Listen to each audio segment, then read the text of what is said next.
right, we continue with the trial. The state may call its next witness. They would call Dr. Stoessel.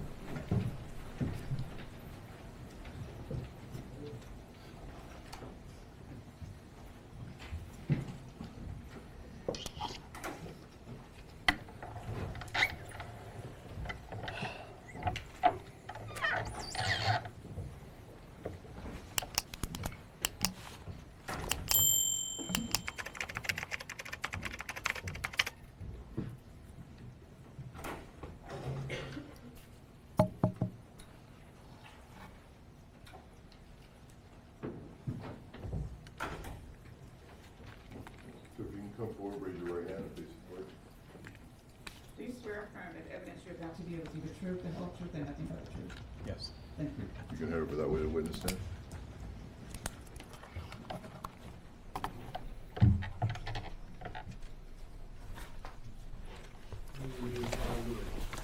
Good afternoon, doctor. If you could you state your full name and then spell your last name for the record?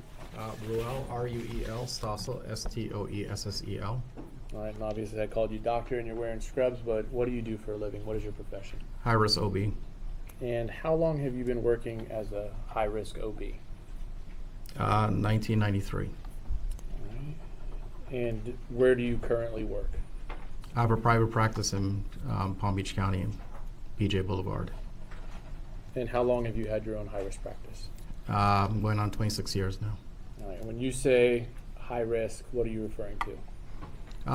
Situations where the mother has an underlying medical condition that impact on her pregnancy and or the fetus has a birth defect or something going on that makes the gestation high risk or the unborn child high risk. All right, and before I get into the particulars of this case, where did you go to school? SUNY Stony Brook, Long Island.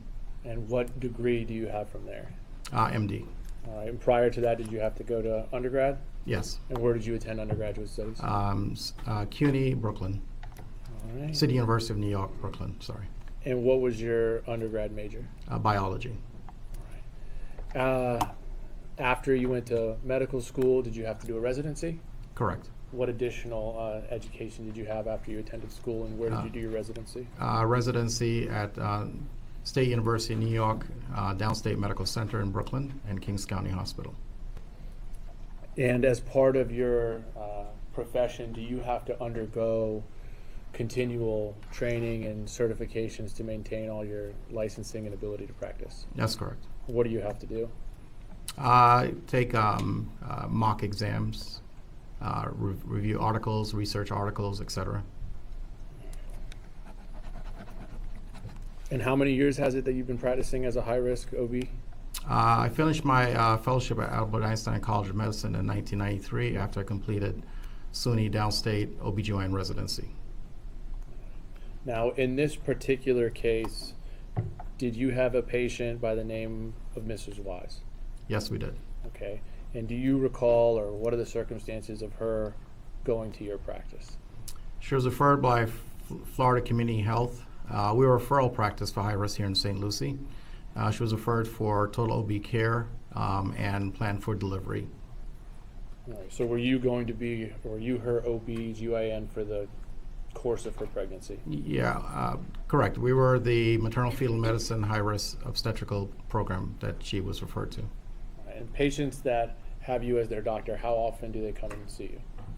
Depending on the situation, anywhere from 1 to 4 weeks, sometimes twice a week if they're very high risk. And does patients that come to see you, do you maintain medical records for their visits and keep track of their care? Yes, we do. Okay, and did you do that for Ms. Wise's case? Did she have medical records? Yes, she did. And have you had an opportunity to review those prior to today? Yes, I have. At this time, the state would move into evidence by prior business notification. State's Exhibit 151, the medical records of the patient. No objection, subject to our previous discussion. Subject to previous discussion and ruling, that item will come into evidence at this time.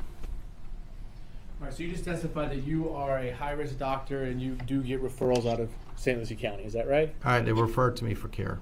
What was the reason for Ms. Wise's referral to you? It was a maternal condition of, she had a history of supraventricular tachycardia, or SVT.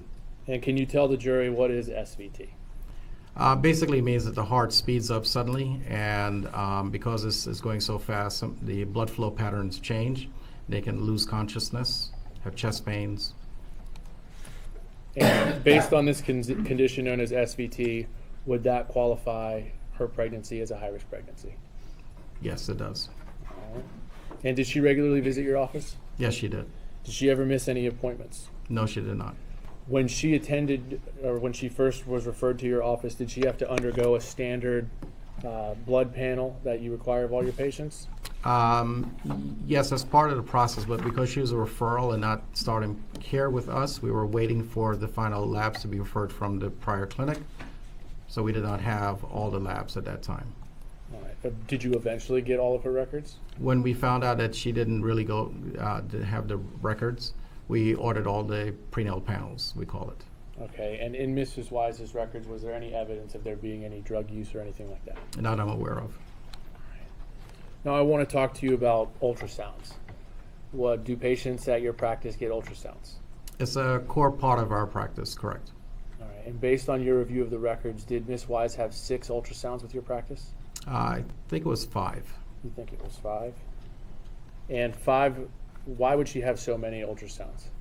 The initial screening ultrasound to complete the fetal anatomy and check on the baby's growth rate, and then serial ultrasounds thereafter to finish up the anatomy, continue to monitor the fetal growth rate, make sure that the gestation is remaining healthy. All right, so I'd like to start with the first ultrasound. Do you have records that show she had an ultrasound on May 17th of 2018? Yes, I have. At that point in time, how far along was Miss Wise in her pregnancy? Based on the ultrasound that was given to us, she was 18 weeks and 3 days when we saw her on that date. And as far as your opinion, any issues with the state of either Miss Wise's health or the baby's health at that time? She was clinically stable. It's just that she has these intermittent supraventricular tachycardia. The gestation as a size equal dates, and we did not see anything that puts the baby high risk for any birth defects or abnormalities. All right. So let's go to the next ultrasound. Are you showing that she also had an ultrasound on June 15th of 2018? That's correct. Okay, and how far along did you determine the pregnancy to be at that time? She was 22 weeks and 4 days. And is that showing consistent growth with the time of the last ultrasound leading up to this one? Yes, that ultrasound composite was coming out at 22 weeks, 5 days, and by early ultrasound, she was 22 weeks, 4 days. And the size of the baby was appropriate, and we didn't see any birth defects. All right, let's go to now July 13th of 2018. Did you also complete an ultrasound on that day?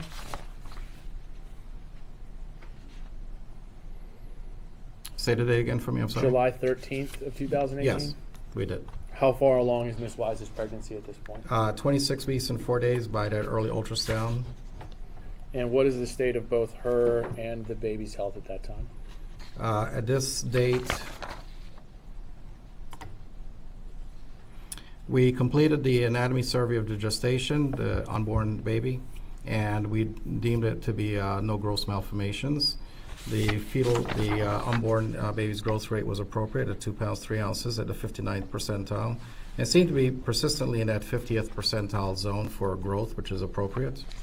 And she was doing well. We're just pending the cardiology evaluation because of the history of the SVT. And I think that leaves us with 2 more ultrasounds left. Let's go to July 30th of 2018. Did you conduct an ultrasound of Miss Wise at that time? Yes, we did. All right, and how far along was she, and what was the status of both her and the baby's health? The gestational age was 29 weeks. By measuring, the gestation was 29 weeks, 5 days by our ultrasound criteria, and the baby was growing at the 53rd percentile with an estimated weight of 2 pounds 15 ounces. Sorry. All right, and then the last ultrasound would be on August 13th of 2018. How far along did you determine the baby to be based on the ultrasound at that time? Based at, 31 weeks. And what's the status of the baby's health? Amniotic fluid volume was normal. She reporting normal fetal movements. The biophysical profile, which we're assessing the unborn baby by ultrasound, showed that normal fetal movements, normal breathing movements, fetal tone was appropriate, So the baby got an 8 out of 8 for the biophysical profile, which is a good score. All right, so from May 17th of 2018 up until the last ultrasound on August 13th, 2018, did she have a healthy growing baby? Yes, sir. Any indication that there was going to be any complications or any major things that you saw of concern? At that time, no, but we're pending the cardiology evaluation of the mother's heart. All right. Was there any indication to you that you saw that the child was not healthy? By all our serial ultrasounds assessments, the baby was healthy. Thank you, Dr. Stoessel. I don't have any other questions for Stoessel. Thank you, Dr. Sir, you never received that pending cardiology report? Because of her insurance, there was a delay. With her insurance, the primary care physician has to refer, and we had issues with them referring, so they eventually turned it over to us, and then we were able to refer on to the cardiologist. Did you ever receive that report back? Not I'm aware of. No further questions for this witness. From the state. Just one, throughout the whole pregnancy, I know you testified to the beginning, but was there any ever indications that Miss Wise was using any drugs or anything like that? Not I'm aware of, no. No further questions, Your Honor. Any further recross? No, you're not. May Dr. Stoessel be released from his subpoena at this time? Yes, Your Honor. Any objection to releasing Dr. Stoessel? No objection. Thank you, doctor. You're released from your subpoena. You're free to leave or stay as you wish. Thank you, appreciate it. You're welcome.